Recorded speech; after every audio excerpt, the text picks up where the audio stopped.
Hello guys, welcome back to my YouTube channel. दोस्तों, class 10th का जो आपका पेपर होगा उसके लिए हम कुछ इंपॉर्टेंट क्वेश्चन करेंगे और आप ये मान के चलिए कि पेपर इसी में से आने वाला है, क्योंकि ये सीबीएसई की तरफ से प्रोवाइड किया गया है मस्ट टू कंटेंट।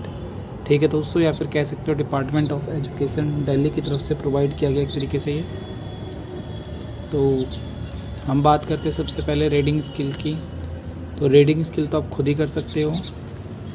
उसके बाद हम बात करेंगे किसकी, राइटिंग सेक्शन की। ये भी आप डायरेक्टली खुद कर सकते हो, बट फिर भी हम सबसे इम्पोर्टेंट पार्ट में बात करेंगे इसके कुछ क्वेश्चन आंसर के चैप्टर्स की। तो देखिए दोस्तों, ये बात है आपके सामने, फर्स्ट फ्लाइट आपकी बुक है। ठीक है गाइस, फर्स्ट फ्लाइट में वो एक चैप्टर ग्लिम्पसेस ऑफ इंडिया। तो ग्लिम्पसेस ऑफ इंडिया को 2 पार्ट्स में डिवाइड किया गया है। तो जो फर्स्ट पार्ट है आपके पास क्या है, तो इसमें अ बेकर फ्रॉम गोवा। ठीक है, तो ये इनके राइटर हैं। और ये जो आपकी स्क्रीन पे दिख रहा है दोस्तों, ये पूरा का पूरा क्या है, एक तरीके से इस चैप्टर का हम कह सकते हैं सोर्स पॉइंट्स दे रखे हैं। तो इनमें से आप ये पॉइंट्स पढ़ लीजिए, जिससे कि आप चैप्टर में क्वेश्चन आंसर बना करके लिख पाएंगे। फिर भी मैं आपको थोड़ा सा कुछ बताने की कोशिश करता हूँ। बताया क्या जा रहा है दोस्तों, in this chapter the author gives us a glimpses of old Portuguese days in Goa. The writer remembers the baker also known as pader. ठीक है, यानी कि इस चैप्टर में क्या बताता है ऑथर यानी कि जो राइटर होता है वो बताता है कि इंडिया का जो गोवा है वहाँ के पुराने दिनों की बात करता है। वहाँ पर उसको याद है कि बेकर क्या होता है, पैटर के नाम से जाना जाता है। Pader was a friend and the baker was a friend and the companion he used to come twice a day, once in a morning and he selling round and again in the evening. कहते जो waker होता है वो एक तरीके से क्या है, फ्रेंड है। और क्या कंपेन करता है, कंपेनियन का मतलब एक तरीके से घूमता है। कैसे वो यूज़ करता है, दिन में 2 बार आता है। और पहली बार कब आता है, मॉर्निंग में आता है। दूसरी बार कब आता है दोस्तों, वो इवनिंग में आता है। ठीक है, waker would enter with the Jhang Jhang sound with the basket on his head. अपने सर के ऊपर एक वो बास्केट रखता है जिसके अंदर क्या रखता है, वेकर रखता है। और कैसी आवाज़ निकालता है, झांग झांग। और इस तरीके से पूरे एरिया में एंटर करता है। तो ये इसके पूरे हम कह सकते हैं नोट्स है, तो इसे ज़रूरी करी पढ़ लीजिएगा। अब बात करते हैं फर्स्ट क्वेश्चन से। तो इसके कुछ क्वेश्चन है इम्पोर्टेंट। तो देखिए फर्स्ट क्वेश्चन आपकी स्क्रीन पे क्या है, what are the elders in Goa nostalgic about. तो इसका सॉल्यूशन इसके सामने क्या लिखा है, the bakers in Goa are nostalgic about good old Portuguese days and their famous loaves of bread. मतलब यही आपका जो फर्स्ट क्वेश्चन है, इसका सिंपल सा एक लाइन में आंसर दे रखा है। फिर कहता है what is the waker cold. Waker क्या कहलाता है, तो वेकर एक तरीके से पैटर कहलाता है। ठीक है, when would the baker come every day, why did the children run to meet him. When would मतलब वेकर कब आता था दिन भर में, तो हम कह सकते थे waker would come twice a day, दिन भर में 2 बार आता था। साथ में बच्चे उसके पास दौड़ते थे। The children ran to meet him for sweet bread bangles. मतलब जो एक तरीके से वो क्या बेचता था, ब्रेड बेचता था। उसको जो उसकी मीठी स्वीट ब्रेड बैंगल्स होते थे उसको ख़रीदने के लिए लोग क्या करते थे, या बच्चे क्या करते थे, उसके पीछे पीछे भागते थे। ठीक है, उससे अगला क्वेश्चन है दोस्तों, what did the bakers wear. Baker क्या पहनता था, तो क्या बोलोगे, कवई एंड द हाफ पैंट। ठीक है, नेक्स्ट 5वां क्वेश्चन है, where were the monthly accounts of the baker recorded. तो कहाँ पे रिकॉर्ड करता था, on the wall in pencil. ठीक है, तो इस तरीके से आपके क्वेश्चन है, स्क्रीनशॉट ले लीजिए और पढ़ लीजिए सर आराम से। अब बात क्या करते हैं नेक्स्ट चैप्टर की। एक चैप्टर आपके सामने ये रहा, कॉर्ग एक तरीके से। और क्या है ये, लोकेश एप्रोल ने लिखा है एक तरीके से इस कहानी को। और इसमें क्या बताया गया एक तरीके से कि जो कॉर्ग है कहाँ पे सिचुएटेड है, मैसूर और मैंगलोर के बीच में। जो आज के टाइम में एक तरीके से बेंगलोर है, वो कहाँ पे, मैसूर और मैंगलोर के बीच में कौन है, कॉर्ग। क्यों फेमस है ये, एक तरीके से एवरग्रीन फॉरेस्ट के लिए फेमस है, सोस के लिए फेमस है, कॉफ़ी के लिए फेमस है एंड प्लांटेशन के लिए फेमस है। तो याद रखना आपको क्यों पे फेमस है ये। यहाँ पे बहुत ज़्यादा जंगल है। यहाँ की हम क्या कह सकते हैं दोस्तों, स्पाइसेस है, यहाँ पे मिर्चियाँ हैं, फिर कॉफ़ी है यहाँ की फेमस, और प्लांटेशन है। ठीक है, बहुत ही क्या यहाँ के लोग एक तरीके से हॉस्पिटेबल है। ये सब के सब क्या एक तरीके से ब्रेव है और करेजियस है। करेजियस का मतलब क्या है, एक तरीके से मजबूत लोग हैं, जिद्दी लोग कह सकते हैं, उनके अंदर करेज है। तो हम बात करते हैं इसके कुछ क्वेश्चंस की। तो देखिए ये रहा क्वेश्चंस, वेयर इज कॉर्क, तो क्या बोलोगे, मैसूर एंड बेंगलोर के बीच में सिचुएटेड है। What is the Coorg, famous Coorg और famous for evergreen rain forest, spices, coffee plantation etcetera. What do you know about the people of Coorg? People of Coorg are very hospitable, they are brave and courageous. Coorg regiment is one of the most decorative in Indian army. इस तरीके से आप ये screenshot ले लो और पढ़ लेना। Next chapter की बात करते हैं दोस्तों, टी फ्रॉम असम। ठीक है, तो आप इसका जो आपकी स्क्रीन पे दिख रहा है, वीडियो को रोक करके पढ़ लीजिए आराम से, जिससे कि क्या है आप पूरे चैप्टर्स को रिवाइज कर पाए। सिर्फ आपको पढ़ना है, और पढ़ने में मैक्सिमम आपको अभी बहुत टाइम है, 2 घंटे बचे हुए एग्ज़ाम के, तो आप 15 से 20 मिनट में अगर रीडिंग करोगे, आपकी रीडिंग स्किल ठीक है, तो आराम से पढ़ सकते हो। वीडियो को रोक करके पढ़ लेना इसे। अब बात करते हैं इसके क्वेश्चन आंसर की। Why did the Rajveer visit Assam को, तो असम क्यों जाते हैं वो ये बताना है। What are the 2 legend related to discovery of tea. ठीक है, तो ये सब आपके क्वेश्चन से 3 इंपॉर्टेंट क्वेश्चन है, और पेपर इसी में से आएगा आपका। बात करते chapter 9, madam rights the bus. ठीक है, तो इन्होंने लिखा वलीकरण ने, तो इस तरीके से लिखा, Valli is the 8-year-old village girl, she had no playmates, she spend most of her time standing in the front of doorway of the her house. तो मतलब बताती है कि बताइए इस चैप्टर में क्या बताया गया। एक तरीके से हम कह सकते हैं बल्ली एक 8 साल की लड़की है, गांव में रहती है, और उसके साथ खेलने वाला कोई भी फ्रेंड्स नहीं है, कह सकते कोई प्लेमेट्स नहीं है।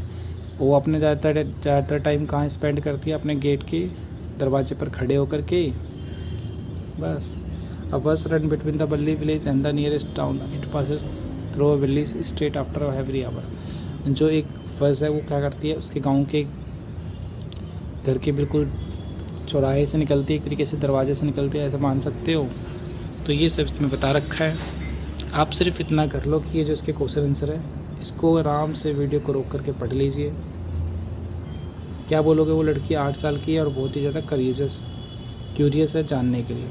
ठीक है, उसका फेवरेट पास टाइम क्या है, फेवरेट पास टाइम तो स्टैंड इन उसको सबसे ज़्यादा फेवरेट ये है कि वो अपने गेट के दरवाजे पर खड़ी रहती है और लोगों को देखती है। उसका स्ट्रॉन्गेस्ट डिज़ायर क्या है, तो हम कह सकते हैं उसका स्ट्रॉन्गेस्ट डिज़ायर है कि राइड करे बस में और जाए शहर की तरफ और फिर वापस आए। ये उसका सबसे ज़्यादा क्या है, बड़ा डिज़ायर है। तो ये आप कर सकते हो इस तरीके से। आप ऐसा मान सकते हो कि उसमें ये पूछे कितना टाइम लगता है, तो बोल देना 45 मिनट लगते हैं। तो आप क्या बताओगे इसके अंदर कि आपको लिखना पड़ेगा कि उसमें 45 मिनट्स क्या लगते हैं। हर एक राउंड के 45 लगते हैं, जिसमें उसको रीच करना होता है टाउन तक 45 मिनट लगता है। और कितने रुपये कॉस्ट आता है उसका, हम कह सकते हैं 30 पैसे पर साइड, एक साइड का 30 पैसे उसको कॉस्ट आता है। तो ये इसके क्वेश्चन आंसर पढ़ लेना, आराम से बोल देना कि वो 1 बजे बस निकलती है, फिर वापस आती तो 45 पे। ये सब अपना आराम से वीडियो को रोक करके पढ़ लीजिए। अब बात करते हैं नेक्स्ट चैप्टर की, the sermon at the Benares. ठीक है, बनारस नॉट दोस्तों बैटी रैंसो ने एक तरीके से लिखा है इस चैप्टर को।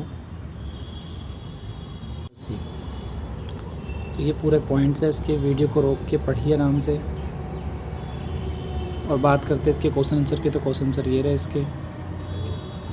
First question, second question and third question. First question में कहता है, why was the Gautama known as Buddha, मतलब गौतम को बुद्ध के नाम से क्यों नहीं जाता है, क्योंकि उनका जन्म एक तरीके से रॉयल फैमिली में होता है। 25 साल की उम्र में वो क्या करते हैं, बीमार पड़ जाते हैं, और एज्ड मैन होते हैं। Funeral procession and monk begging alms, he left his home search for knowledge, अपने घर को छोड़ देते हैं। फिर he wandered for years and finally set under the tree, और जब वो बहुत दिन तक भटकते हैं इधर से उधर, और फिर क्या होता है, एक पेड़ के नीचे सेट कर जाते बैठते हैं। और 7 दिनों बाद क्या होता है, उन्हें एक तरीके से ज्ञान की प्राप्ति होती है, और एनलाइटमेंट कह सकते हैं, जिससे कि क्या होता है, वो बुद्ध कहलाते हैं। Where did the Gautama Buddha gives his first sermon, मतलब पहली बार उन्होंने अपना सरमन का मतलब तरीके से अपना स्पीच कब दिया, तो हम कह सकते हैं गौतम बुद्ध ने पहला स्पीच अपना बनारस में दिया था। ठीक है, अब बात करते हैं इसके 3-4 क्वेश्चन ये रहे इंपॉर्टेंट, छोटे छोटे से क्वेश्चन है, आप पढ़ लीजिए इसे भी। ठीक, देन बात करते हैं प्रपोजल चैप्टर की। प्रपोजल चैप्टर क्या एक तरीके से तो एक तरीके से स्टोरी है जिसमें आपको मेन कैरेक्टर्स जो हैं वो 3 कैरेक्टर्स मिलते हैं। तो 3 कैरेक्टर कौन कौन से हैं दोस्तों? ये रहे आपके 3 कैरेक्टर्स। पहला के एक तरीके से चुबुक कह सकते हैं एक तरीके से, जो कि लैंड का ओनर है। एक 25 साल का कौन है? नतालिया है, जो क्या एक तरीके से बड़ी बेटी है किसकी? लैंड ओनर की। और एक अगला क्या है? लोमोव, जो कि 35 साल का क्या एक तरीके से बैचलर है, अकेला है। ठीक है, वो है कौन एक तरीके से? लोमोव क्या कह सकते हैं? मालिक का पड़ोसी है, और वो भी क्या एक तरीके से ओनर ही है किसी लैंड का। He is suspicious by the nature, he wants to marry Natalia, he comes to Chubuk and house to propose her. वो क्या आता है अपने मित्र के पड़ोस के घर में आता है रोज़, कह सकते हो बार बार, और क्या चाहता है वो? अपने नतालिया को एक तरीके से वो प्रपोज करता है उसके घर में। ठीक है, नतालिया के तरीके से is a good home maker, she is rich, she is a talkative and so tempered, she also wants to get a married. आपको ये नतालिया की क्या लिखनी दोस्तों? कैरेक्टरिस्टिक्स या फीट कह सकते हैं, जो कि आपको कोई भी क्वेश्चन है नतालिया का तो लाइन लिख देना आप। ठीक है, बात करते हैं इसके क्वेश्चन आंसर के। तो ये रहे question answer. Who are the 3 characters in the lesson, मतलब लेसन में 3 कैरेक्टर कौन कौन है? तो मैंने पहले बता दिया आपको। Chubuk is a land lover in the story, he is a search for a good match of his daughter. ठीक है, तरीके से उसकी एक बेटी है जो अपनी बेटी के लिए क्या चाहता है? अच्छा जो गुड मैच करता है उसकी बेटी की तरह उसको सर्च करता है। Natalia is a daughter of the Chubuk, she is a 25 year. वो नतालिया की एक तरीके से डॉटर है चुबुक की, और वो क्या है 25 साल की है। वो अच्छा खासा बात कर लेती है, शॉर्ट टेम्पर्ड है। She wants to get married, वो भी शादी करना चाहती है। Lomov is 35 year old land loner, he wants to get married. वो लोमोव क्या एक तरीके से 35 साल का एक लैंड ओनर वो भी है, और वो भी वो शादी करना चाहता है। He want to lead a quiet and a regular life, और वो क्या चाहता है एक तरीके से अपनी ज़िंदगी में शांति और नियमित लाइफ चाहता है। Why does Lomov visit Chubuk house? तो जो लोमोव है ना वो चुबुक के घर पे क्यों विजिट करता है? तो आपको पता है वो उसको प्रपोज करने के लिए जाता है। Describe the quarrel between the Lomov and the Natalia. Lomov और नतालिया के बीच में क्या क्या चीज़ें होती हैं सब कुछ आपको एक्सप्लेन करना है। तो ये छोटा सा आंसर है इसका, देखिए ये रहा। ये लॉन्ग क्वेश्चन में आएगा दोस्तों 4 मार्क्स में, तो प्लीज़ इसको ये थोड़ा सा पढ़ लेना आराम से। फिर आता है आपके पास पोएम अमांडा, जिसको रोबिन क्लेन ने लिखा है एक तरीके से। इसमें राइमिंग दे रखी है ए A B A A A A A A B ए ए ए ए, मतलब ये थोड़ी सी इसकी राइमिंग है। ठीक है, तो इसके डायरेक्टली क्वेश्चन आंसर पे आते हैं। फालतू का दिमाग ख़राब ना करो अपना, टाइम वेस्ट ना करो अपना, है ना। तो चलते हैं, ये रहे इसके फर्स्ट क्वेश्चन की बात करते हैं। What does she imagine herself to be? She imagine herself to be a mermaid and orphan and a Rapunzel. तो ये इसका फर्स्ट का क्वेश्चन आंसर है। How is silence describe? Silence is described as a golden in the poem. Silence के एक तरीके से golden चीज़ है पोएम में, ये बताया गया। What could Amanda do if she were a mermaid? If Amanda were mermaid she would in the green sea living peaceful life. वो क्या करेगी एक तरीके से ग्रीन सी में बिल्कुल शांति का जीवन जिएगी। तो ये इसके क्वेश्चन आंसर है, कह सकता हूँ मैं। 4th क्वेश्चन, 5th, 6th सबका आंसर एक एक लाइन में लिखा है, तो आप आराम से कर सकते हो। तो वीडियो को रोक लीजिए और पढ़ लीजिए यहाँ तक। अब बात करते हैं पोएम एनिमल की। तो इसको किसने लिखा है? वॉल्ट वाइटमैन ने लिखा है। पोएम क्या एक तरीके से फ्री वर्ड्स के बारे में बताया गया है। डायरेक्ट कामनेस सेटिस्फेक्शन इन एनिमल्स किस तरीके से होता है, ये रहा। डायरेक्टली इसके क्वेश्चन आंसर की बात करते हैं, क्योंकि छोटे छोटे क्वेश्चन आपको पढ़ते ही याद हो सकते हैं अगर आपने चैप्टर का भी रीड किया है तो। 1st, 2nd, 3rd, 4th, 5th इस तरीके से दे रखा है क्वेश्चन। अब वीडियो को रोक करके पढ़ लेना गाइस। ठीक है दोस्तों, अब चलते हैं अगले चैप्टर पे। Poem the tale of custard the dragon. ठीक है, एक ये चैप्टर है, पोएम है, इसके क्वेश्चन आंसर ये रहे। तो इसे भी वीडियो को रोकिए करके पढ़ लीजिए आराम से। तो इस चैप्टर के भी पोएम को हम पढ़ लेते हैं दोस्तों। ठीक है, तो देखिए क्वेश्चन आंसर ये इसके। Where did the Belinda live? तो ये 4 क्वेश्चन है, इसको आंसर आप पढ़ लेना खुद ही। और 5, 6, 7, 8वां 4 क्वेश्चन यहाँ पर है, इसको भी पढ़ लेना आप आराम से। फिर बात करते हैं फुटप्रिंट्स विदाउट फीट। ये इसका चैप्टर है दोस्तों। तो दोस्तों मैं सिर्फ आपको इस तरह से प्रोवाइड करा रहा हूँ कि आप वीडियो को रोक करके खुद पढ़ सकते हो या स्क्रीनशॉट भी ले सकते हो। ठीक है दोस्तों, तो ये रहा चैप्टर्स का पूरा, और फिर इसके क्वेश्चन आंसर ये रहे। अब वीडियो को रोक लीजिए, आराम से पढ़ते रहिए, और आगे के क्वेश्चन ये रहे फिर आपके, ये रहे गाइस, ये रहे। फिर बात करते हैं फुटप्रिंट्स विदाउट फीट की, the making of a scientist Robert W Peterson ने जो एक चैप्टर लिखा था, इनके क्वेश्चन आंसर ये रहे। फिर बात करते थे नेकलेस की, इसमें नेकलेस के बारे में बताया गया है किस तरीके से उस लड़की को नेकलेस पसंद होता है। ठीक है, ये इसके क्वेश्चन आंसर है। फिर बात करते थे हैक ड्राइवर की। अब वीडियो को रोक करके पढ़ते रहना दोस्तों, इसके क्वेश्चन आंसर ये रहे 1 2 3 4 5 6 7। और फिर इसी तरीके से मैं बात करूँ दोस्तों, 7th क्वेश्चन है इसमें। फिर है chapter 9 Bholi was the 4th daughter of one numberdar Ramlal, her name was Sulekha. ठीक है, तो ये सब बता रखा है इसमें। वीडियो को रोकिए और पढ़ लीजिए आराम से।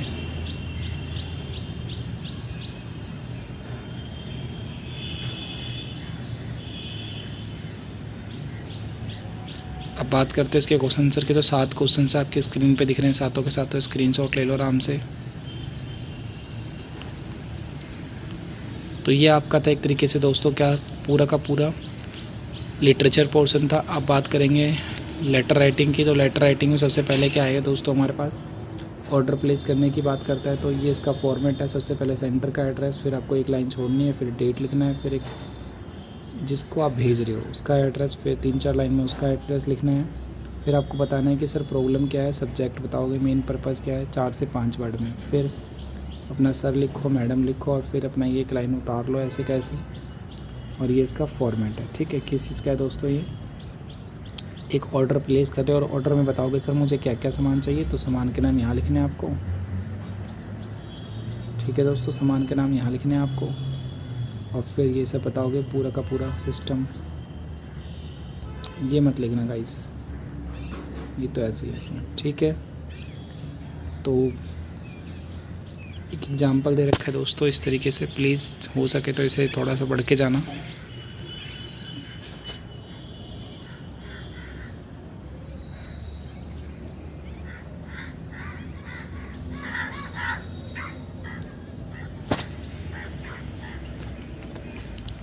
फिर फॉर्मेट ऑफ इंक्वायरी लेटर, तो इंक्वायरी लेटर का ये पढ़ के ज़रूर जाना दोस्तों, ये फॉर्मेट है।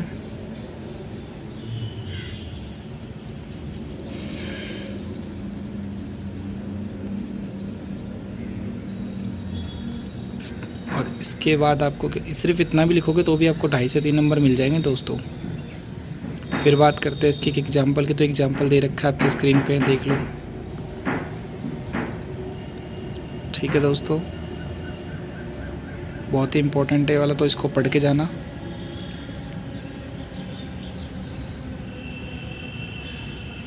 तो इस तरीके से आपका इम्पोर्टेंट पार्ट था दोस्तों। तो कैसी लगी ये वीडियो ज़रूर बताना कमेंट सेक्शन में, वीडियो को लाइक कर दीजिए। थैंक यू दोस्तों।